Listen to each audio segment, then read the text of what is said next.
Welcome into the Thursday edition of Morning Jocks here on Jocks 94.5. Conrad Van Order, Damian Mitchell here with you for the next hour.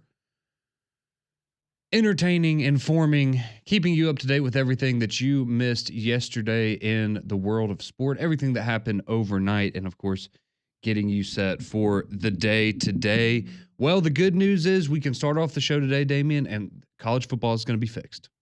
It is. We're working on it. We're trending in the right direction. We are trending in the right direction. If anybody, if you're one of those people that's been worried, you're not a big fan of the portal, you're not a big fan of NIL, you think it's all ruining the game of college football, I have good news for you. On today, May the 8th, 2025, you can wake up and know it's all good. We're done. We don't have to worry about it anymore. It's all taken care of. And yeah, that's that. So we're going to wake up at the beginning of college football season. Everything's going to have been fixed.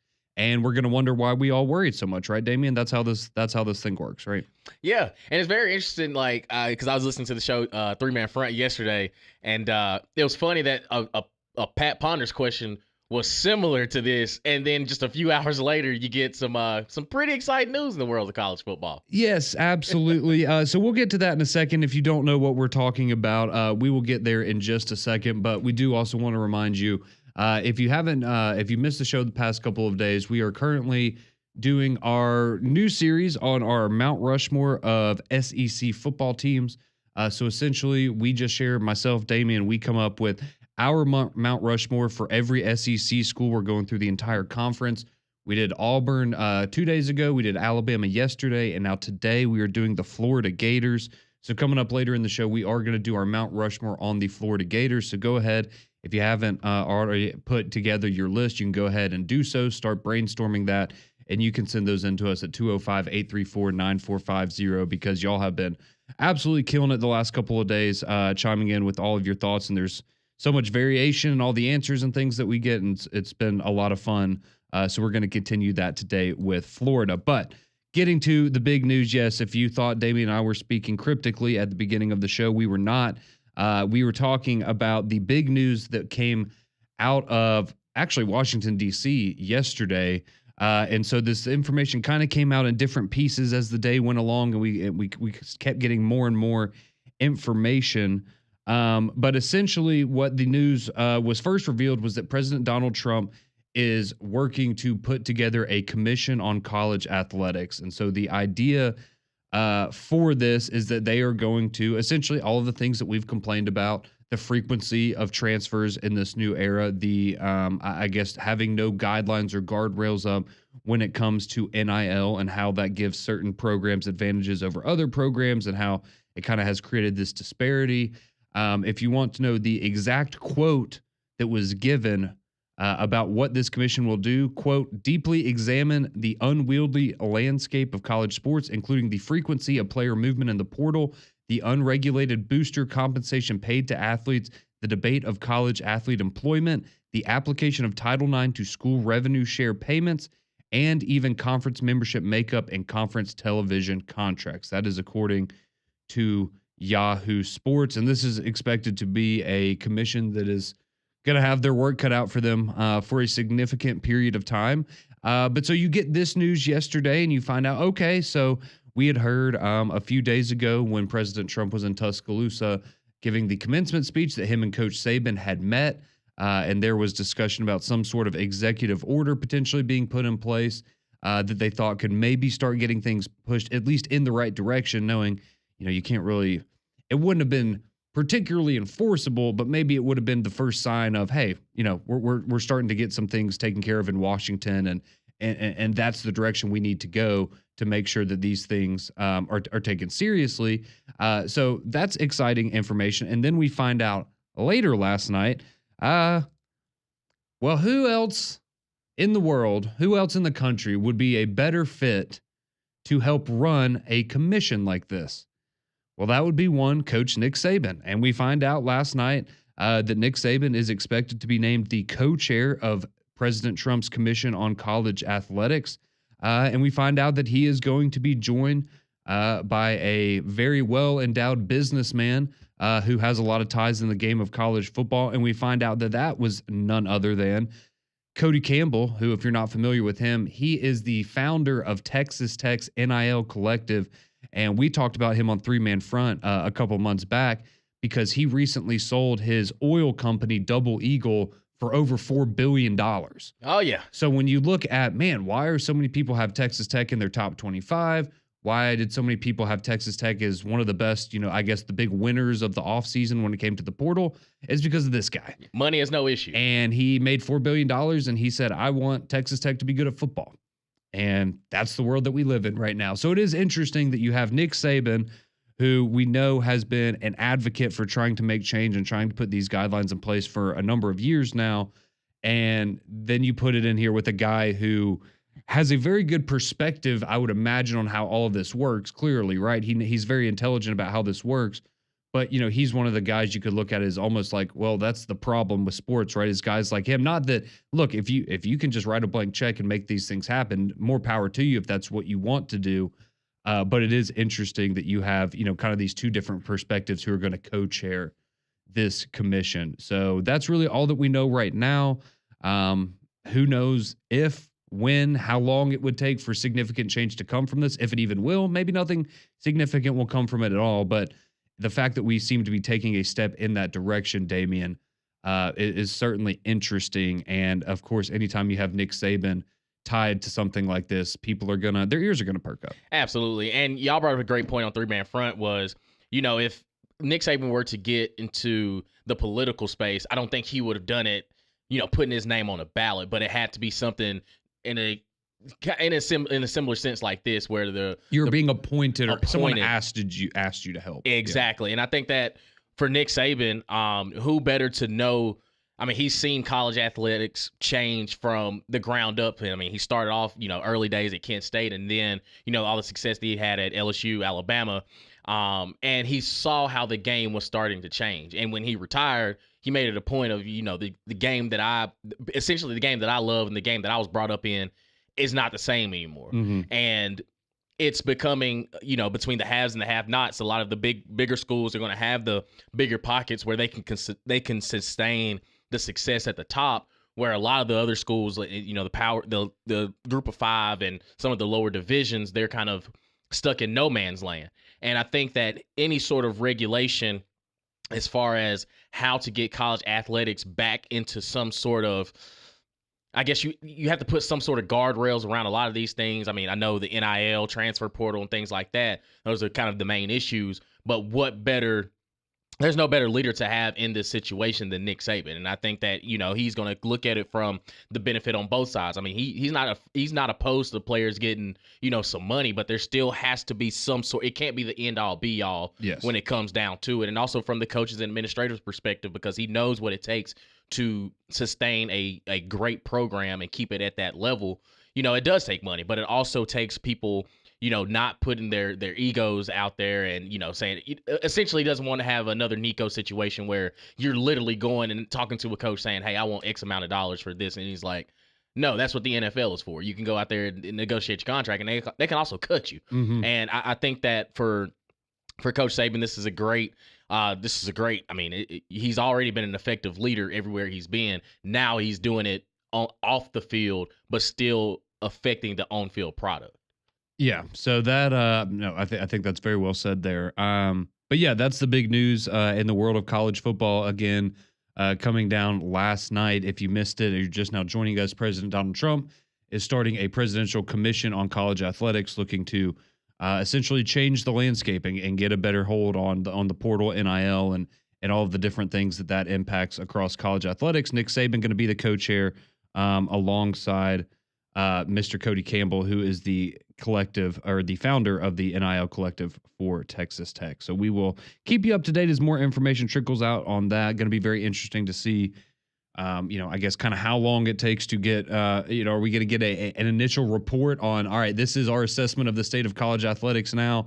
And these are, bullet point A, B, C, D, E, F, these are the priority list for what we're going to try to fix in college football. But, I don't know. I guess I just feel like, say what you want. I know some people maybe will feel a certain type of way about this. I guess I just look at it like the fact it is, I guess, tangible proof that we are, or people are actively trying to make a change. And even if this doesn't ultimately lead to anything, maybe it can, in the near future, maybe it can spark something or be the catalyst for change in the long term in college athletics, because that's desperately what we need. And I don't necessarily know if there is a short term fix for a lot of these things, but we will certainly see. So quickly, also last night you did have the Cincinnati Reds and the Atlanta Braves playing in the game 3 of their 4-game series over there in Atlanta. And fortunately for you, Damian, the Cincinnati Reds finally corrected their losing ways as they came out on top 4-3 last night. You had Friedel, who had a couple of home runs there for the Reds last night. Reds got out to a 4-0 lead pretty early on. Braves were able to fight back, pick up 3 runs in the 5th and 6th innings, but ultimately came up a little short. Bad news, though, for the Reds as Hunter Green got hurt. He was only able to go 3 innings yesterday. He goes 3 innings, 6 strikeouts, no walks before he gets hurt yesterday. He is absolutely electric and one of the best pitchers in all of baseball. So really sad to see him go down. Hopefully it's not going to be anything serious, but that was good for the Braves because the bullpen comes in. They were able to chip away a little bit, but ultimately not quite enough there as the Braves fall to the Cincinnati Reds 4-3. So Atlanta now 17-9 on the season. They find themselves still in 3rd place in the National League East. They are 6 games back of the New York Mets. They have, and they're 4 games back of the Philadelphia Phillies, and they will be back in action tonight. Again, as I said, the final game of that series with Cincinnati tonight, and it's at the same time. You're going to have first pitch at 6:15. Pregame show is going to start here at 6 o'clock on JOX 94.5 following the Paul Feinbaum show. So we'll see if your Reds can get the split, Damian, or if Atlanta's going to take 3 of 4 before they move on to their next series against the Pittsburgh Pirates this weekend. Yeah, I mean, it was good for the Reds. I mean, we're average. We scored 5 runs in 3 games, but hey, a win is a win. And I'll take it any way we possibly can, and hopefully the Braves will help us out over the weekend when they knock off, the Pittsburgh Pirates and maintain, that we're not the worst team in the NL Central, but we're okay. We're okay. I'll take the win no matter how we get it. Yeah, absolutely. At this point, so if you're a Braves fan just looking ahead and you're trying to find some more optimism, you have the Pittsburgh Pirates coming up. That's a very favorable series, I would say. After that, you do have the Nationals, who maybe a little better than people were expecting, but still the Braves should be able to handle their business there. So you get the Pirates and Nationals back to back. So that's certainly a good potential there to pick up some ground and get above a couple games above 500. But then you do have to go to Boston. Then you have another series against Washington on the road. But then you have San Diego, Philadelphia, Boston, Arizona, and San Francisco back to back to back in the end of the month and getting into early parts of June. So some tougher roads ahead, perhaps, for the Atlanta Braves, but you've got a good opportunity here in the next week or so to pick up some big wins. So again, Cincinnati Reds knock off the Atlanta Braves 4-3 last night. Game 4 of that series coming up tonight, 6 o'clock pregame show here on JOX 94.5. All right, we're going to take our first break, come back, start to look at what happened, a little bit of other things going on last night. We had some NBA playoff action, the SEC softball tournament going on. How did Alabama fare in that one? We know Auburn got eliminated by Alabama the other night. So what happened with Alabama? And then we will get to our Florida Mount Rushmore, 205-834-9450. If you want to get those in your top 4 favorite, most iconic, most important, however you want to look at it, players in the history of Florida football. We'll dive into all that next on Morning JOX.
6:17. Welcome back into the Thursday morning edition of Morning JOX here on JOX 94.5. Conrad and Damien with you until 7 o'clock when we hand you off to McElroy and Kubelik in the morning. All right, so if you missed it, we are going to get into our Mount Rushmore for the Florida Gators coming up here in just a little bit on the show. You can keep sending those in, 205-834-9450. But a little housekeeping first, some other news and notes from around the college football world. We already told you about President Donald Trump's commission on college athletics, and Nick Saban expected to be appointed to the co-chair position of that commission to try to get a handle on everything going on in the portal and NIL. We did have some kind of sad news in the world of college football. This is a player that I know we both like, Damien, and we've liked him for a long time now because he's been in college for so long. But unfortunately, that is Utah quarterback or former Utah quarterback Cam Rising, who he announced yesterday that he is going to actually medically retire from the game of football and head back to his college or his high school, in California, and be the offensive coordinator there. So that's kind of a cool story. And we also had former Tennessee wide receiver Brew McCoy yesterday announced that he was going to medically retire from the game of football as well. So two guys, Damien, that I think we both agree had a ton of talent. Just unfortunately for them, injuries continued to hamper their careers and cut their playing time a little bit short, unfortunately. Yeah, and I mean, we had a lot of fun with Cam Rising, him being in college for a long time. But at least, he's going back to his high school alma mater, be the offensive coordinator. He could probably build. He knows a lot of football. He played a lot of college football at the highest level. And the same with Brew McCoy, man. I was really a fan of Brew, just like his physical style. He was big, he was huge.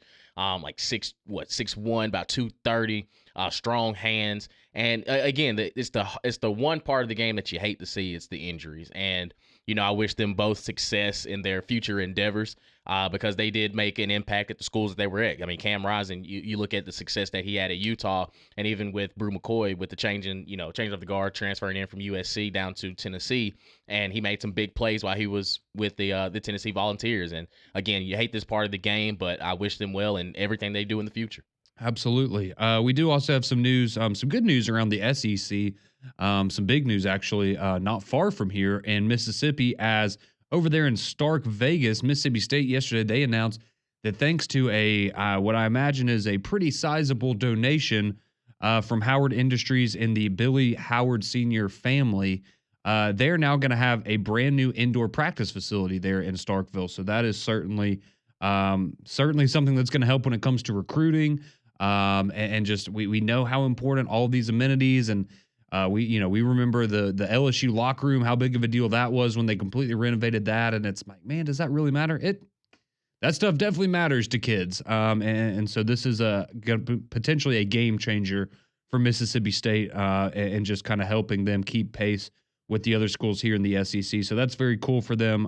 Very good to see the Mississippi State family step up and try to take care of their own there. So some cool news there out of Starkville, Mississippi yesterday. We did also have, not in the world of college football, but in the world of SEC softball, the SEC tournament still going on up there in Athens, Georgia. Yesterday, you had Alabama in action. They knocked off Auburn 2 days ago, so they advanced to take on South Carolina yesterday. Unfortunately, did not go particularly well for the Tide as they fell 6-2 to the Lady Gamecocks. They are going to move on to play Texas A&M today.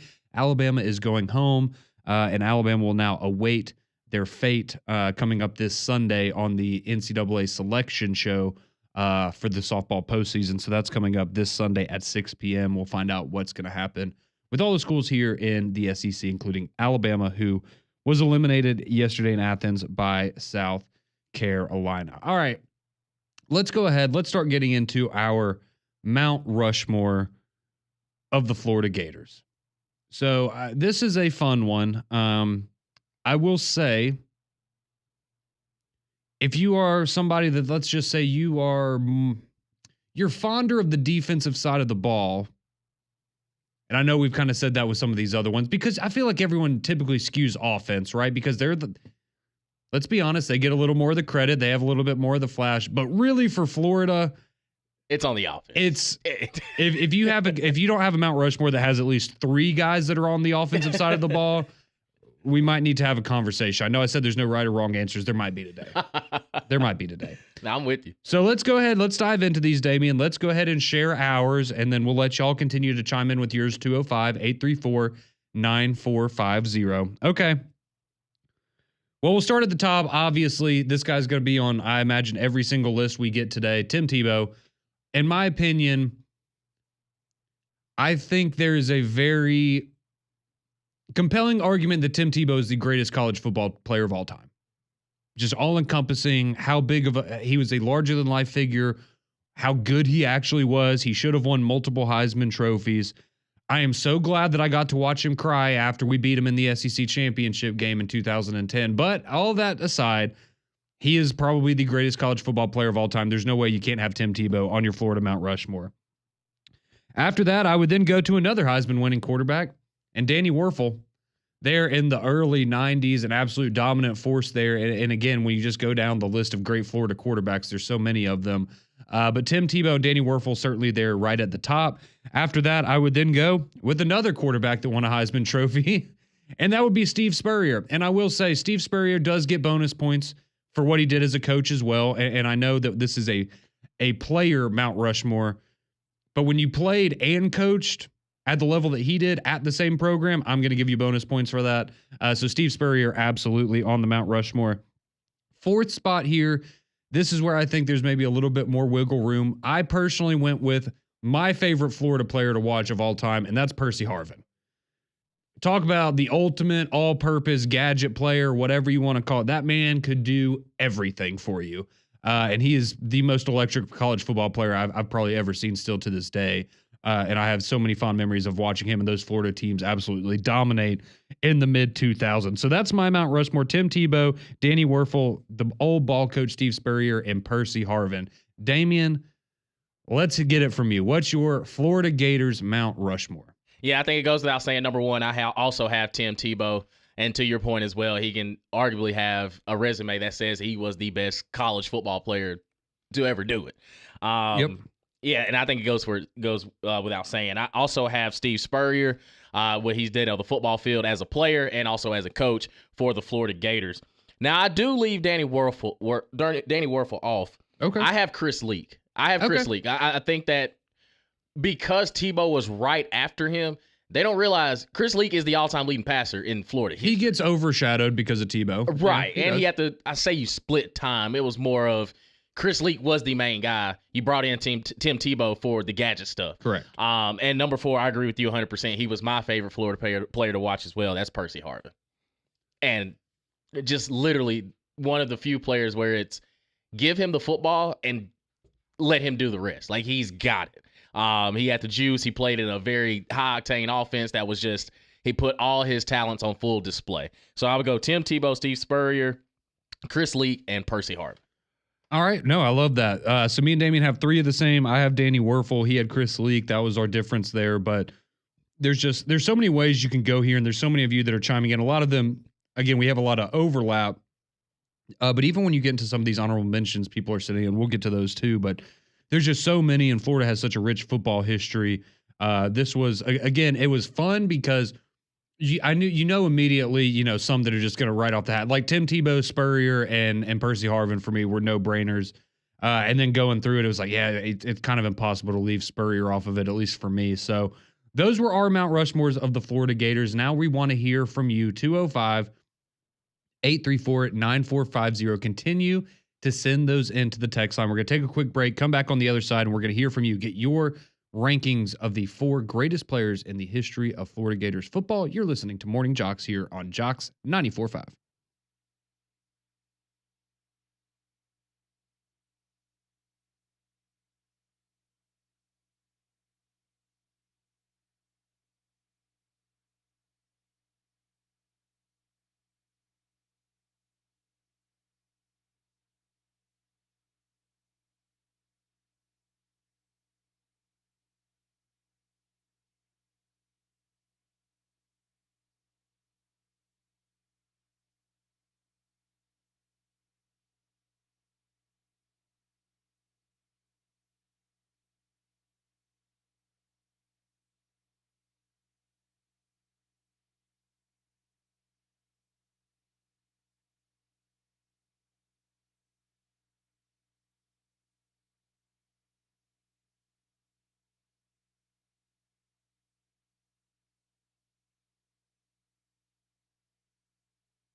6:31. Welcome back in. Morning Jocks here on JOX 94.5. Conrad and Damian here with you until 7 o'clock. We hand you off to McElroy and Kublick in the morning.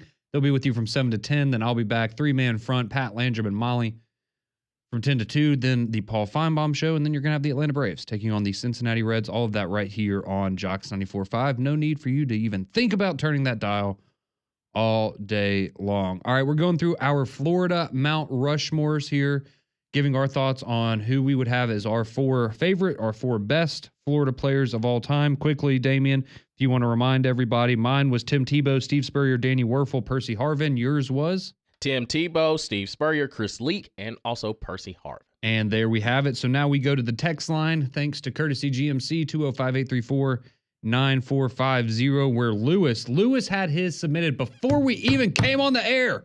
When you stay ready, you never have to get ready. Bro. That's absolutely right. Thank you, Lewis.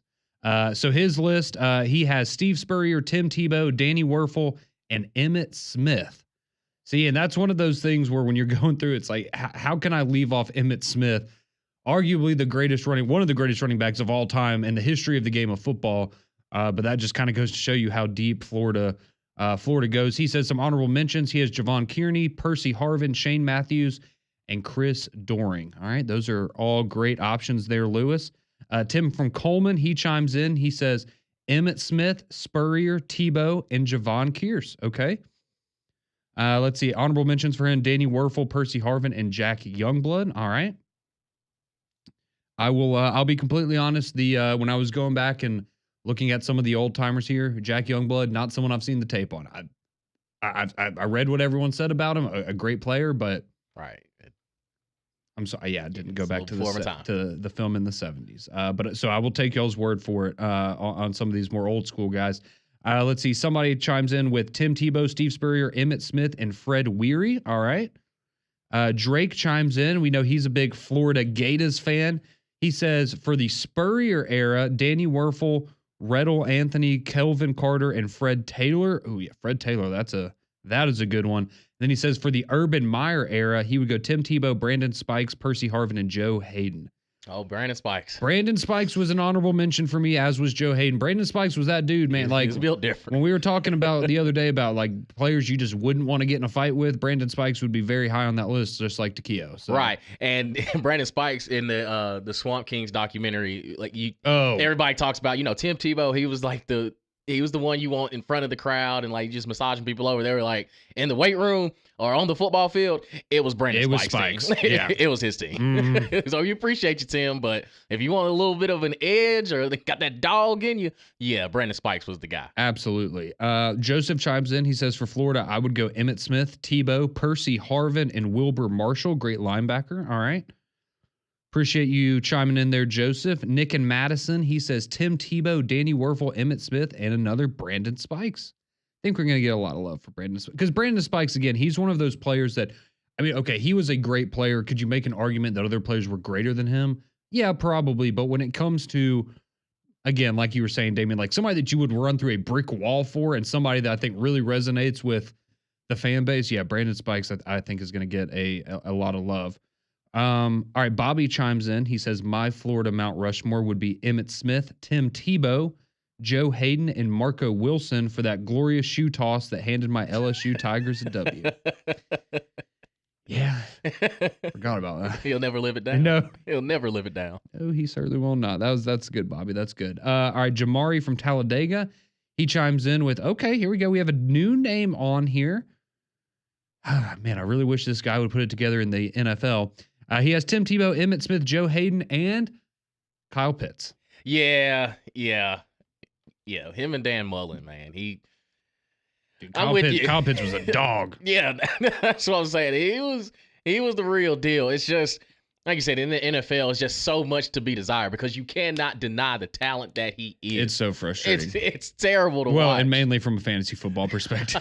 But, for his like career and financial status as well, I'm sure he would like to be maybe producing a little bit more. But, okay, quick sidebar here. Peak college career, Kyle Pitts or Brock Bowers? Because I feel like those are clearly the two best SEC tight ends of recent memory. I'd still probably lean Brock a little bit, but ooh, But I'm also probably biased because he just absolutely lit it up in his first year in the NFL, and we have yet to see Kyle do that. In a tight one, I'd probably still lean Brock too. From a physical standpoint, I think you would say Kyle Pitts, right? Yeah. But Brock, it's numbers don't lie. Facts. In a sense, like I'll put it like this: if Brock Bowers was at Florida at the same time like Kyle Pitts was, like Brock Bowers would have gone for well over 1,000 yards receiving. Like he had the, I guess you say the deterrent of being a Georgia offense, but also being the number one guy. Where he also had to block and stuff too, so I give him a slight edge. Not that I need my tight ends to do too much. It's right, man. Kyle Pitts he was just the receiver that got too big. Like it was. Yeah, he's a receiver. He is. No, and that's a very fair point. But I mean, we're let's be honest, we're splitting hairs there in that one. But okay, yeah. Someone else chimes in. They say Tebow Spurrier, Danny Werfel, and Kyle Pitts. Okay, another Kyle Pitts. They also add, hands down, Tim Tebow, best player I've ever seen in college in my life. He says Kyle Pitts over Brock Bowers for college, but not for pros. And he also adds that Kyle Pitts was in the Heisman race. So was Brock Bowers before he got hurt, right? That last year, I think he was kind of in there as well. But he didn't get hurt, or Kyle Pitts didn't get hurt like Brock Bowers did. All right, Pickleback, he chimes in. He says Emmitt Smith, Steve Spurrier, Tim Tebow, Wilbur Marshall again. Another shout out for the Florida linebacker there. We have another one coming in. This is, I think, the same as yours, Damian. Tim Tebow, Chris Leak, Percy Harvin, Steve Spurrier. Yes, sir. Another good list there. Let's see. We have another one chiming in. Tim Tebow, Emmitt Smith, Steve Spurrier, Jackie Youngblood, honorable mention, Wilbur Marshall. So again, some love for some defensive guys there. Let's see. Steven chimes in. He says Tim Tebow. Autocorrect got the best of him. Tim Tebow, Emmitt Smith, Javon Kears, and Spurrier. He said Javon Lease, but I assume that's Javon. His heart's in the right place. That's right. Jason says Florida is the easiest Mount Rushmore, no doubt about it. He also says, wow, can't believe neither of you had Emmitt Smith. Again, we're splitting hairs on these. Like that, it's difficult to narrow it down to just four. But Jason goes Tebow, Spurrier, Werfel, Emmitt Smith. So fair. Yeah, there's nothing wrong there with that whatsoever.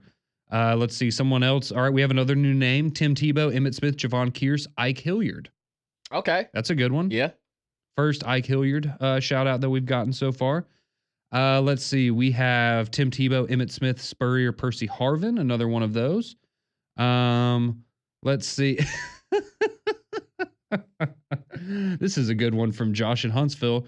He says Colin Castleton, Will Greer, Oliver Ryu, the 8-foot tall guy on the basketball team, and Marco Wilson, the cleat thrower, gets another shout out here from Josh Huntsville. Will Greer, that's a throwback. That's a throwback. Man, he transferred to West Virginia? Yeah, and he was so good. And he lit it up at West Virginia. Because that was in the period where Florida just couldn't get a quarterback to hit, and they finally get Will Greer, and then he got busted for steroids, didn't he, or something like that? And Deer antler spray. Deer antler spray. That's when that. Spray. That's right. Yep. That's when that was a thing. And then he goes to West Virginia, lights it up, and then it didn't really work out for him in the NFL. But he was good, man. He was really dang good. It just didn't work out for him in Gainesville, unfortunately. Let's see, someone else chiming in. They say Javon Kears, Emmitt Smith, Percy Harvin, Tim Tebow. Honorable mention goes to Joe Hayden. It's a good list there. Let's see. We have another list coming in. Tim Tebow, Steve Spurrier, Emmitt Smith, Brandon Spikes. I like it. Let's see. Mike from Hayden, he chimes in with Tim Tebow, Percy Harvin, Emmitt Smith, and Javon Kears. Another very solid list there all around. Anthony from Wetumpka, he says, this is a good one. I mean, technically he did go to Florida. Tim Tebow, the old ball coach, Percy Harvin, and Cameron Newton. Well, he was on the roster for sure. He walked away with a free laptop, from what I understand. Oh my gosh, Conrad, don't do this. What? Don't do this. Stop. He didn't pay for it, did he? No. But he also had a successful college career as well, just not at Florida. Do you think he still has that laptop? I don't think so. I don't think so. Maybe his dad has it. I'm sorry. It's called NIL now. I'll stop. Will, he chimes in. He says Steve Spurrier, Tim Tebow, Emmitt Smith, Percy Harvin. Yep. Tough to complain about that.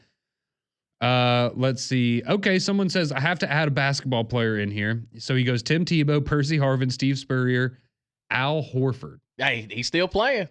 I love Al Horford, man. Like that's just one of those guys. How can you not like Al Him Horford? and Mike Conley? You never hear bad things about him. How can you not like everybody that's been on the team with him? Like, he's a Absol- great teammate. Absolutely. And he'll go out there and if you need him to get you 8 points, he'll get you 8. If you need him to go for 30, he'll give you 30. He'll give you 15 rebounds, and he'll do it with a smile on his face. And he has looked the same since he's been in the NBA, as well as when he was in college. It's just the man don't age, and he just goes out there, plays ball, and has fun. Yeah, probably not super happy right now with the situation that he's in. No, down 0-2 is not ideal. We can we might get into that in a little bit, but yeah, Al Horford certainly a good one if we were going into the basketball realm. Let's see, someone else. John chimes in. He only gives 3, but he says Javon Kears, Tim Tebow, Percy Harvin. Those guys would all be up there for him. And then we have someone, Tyler from Huntsville. He says, I agree with you guys. It's hard to do Florida Mount Rushmore with at least 3 offensive guys.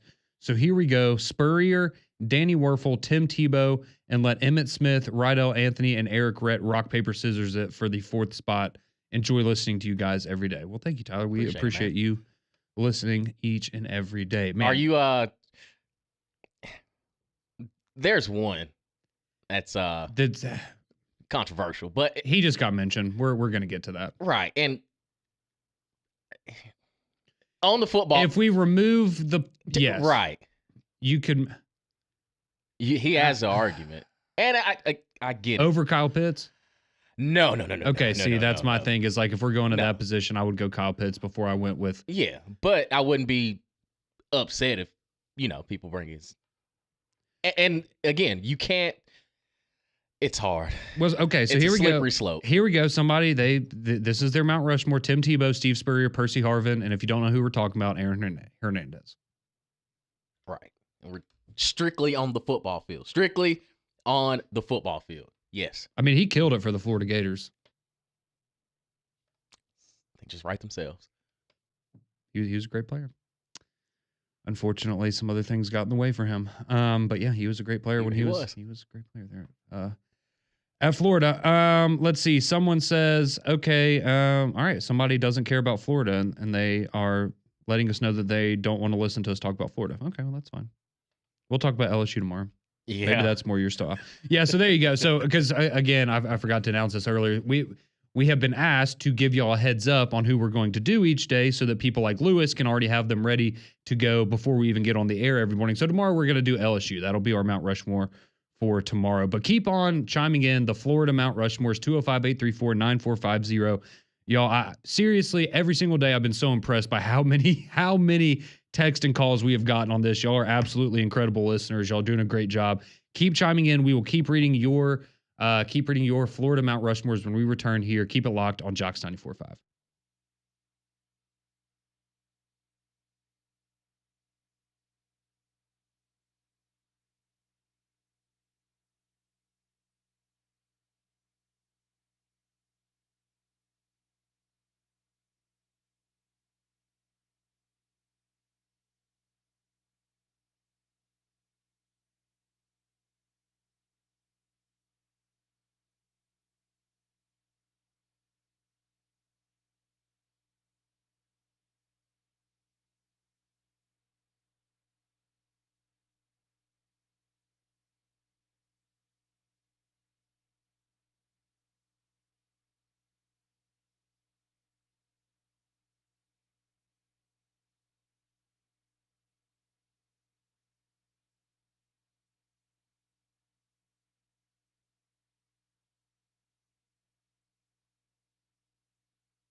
648 here on Morning Jocks. Jocks 94.5, continuing on with your Florida football Mount Rushmore with Damian and Conrad. We'll pass you off to McElroy and Kubelik in the morning at 7 o'clock. But let me tell you about our friends at Blue Chew. Blue Chew is an online service that delivers the same active ingredients as Viagra, Cialis, Levitra, Staxin, all in chewable, all like those, but in chewable form at a fraction of the cost. Blue Chew's tablets are a performance enhancement for the bedroom. It can help men gain extra confidence when it's time to perform. As I said, it's an online prescription service, so you don't have to worry about going to the doctor. No awkward conversations or no waiting in line in the pharmacy because it ships right to your door. Let Blue Chew's licensed medical providers work with you to find the right ingredient and strength for your prescriptions. And let me tell you about our free offer. You listen, everybody loves free. Go to bluechew.com and get your first month free when you use our promo code JOX. That's JOX at checkout. The only thing you have to pay for is the $5 shipping. That's bluechew.com. Promo code JOX at checkout to receive your first month free. And like I tell you every single day, just chew it and do it. Well, we're continuing on with our Florida Mount Rushmores here on Morning Jocks. We're going to get more from y'all here in just a second. A reminder for tomorrow, we are doing the LSU Bengal Tigers. So go ahead and start racking your brain on that one. I think we'll see a couple more defensive players maybe. Yeah. And tomorrow, since they are DBU, right? That's what they like to call themselves. So we will we'll dive into LSU tomorrow. But more of you and your Florida Gators Mount Rushmores. Let's quickly go to the phone lines. Our friend Don has been waiting patiently all morning. Don, what is your Mount Rushmore for the Florida Gators?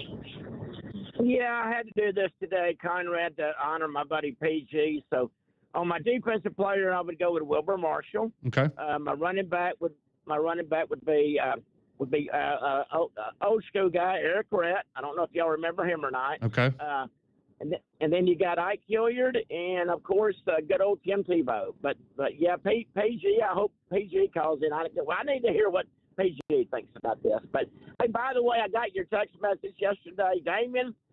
He promised me if Alabama goes 8-4, he'd get a Peyton Thorne tattoo. That's between you and Conrad. It's a little tongue in cheek, but that's between y'all two.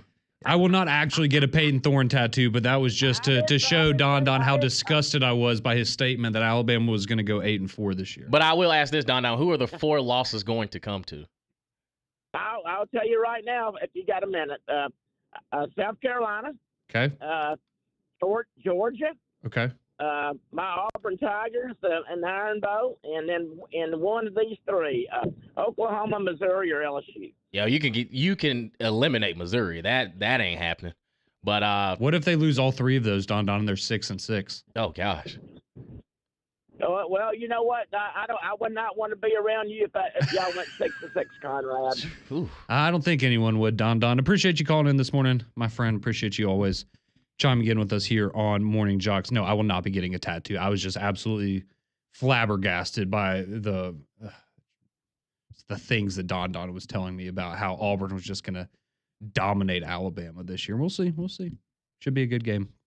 November 20, whatever. Mark your calendar. Mark it down. Mark your calendar. Saturday after Thanksgiving. We're only 6.5 months out, guys. All right, getting back to your text, 205-834-9450. Florida Mount Rushmore's here.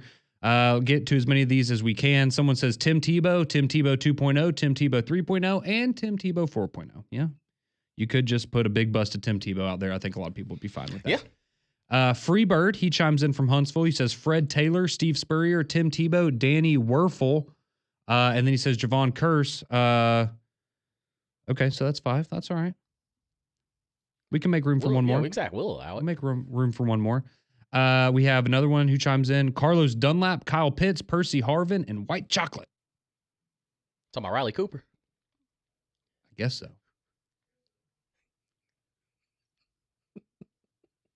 What concert was that again? I think it was Kenny Chesney or Tim McGraw. It was one of those. It was just completely unnecessary. It was. I think there would be one there.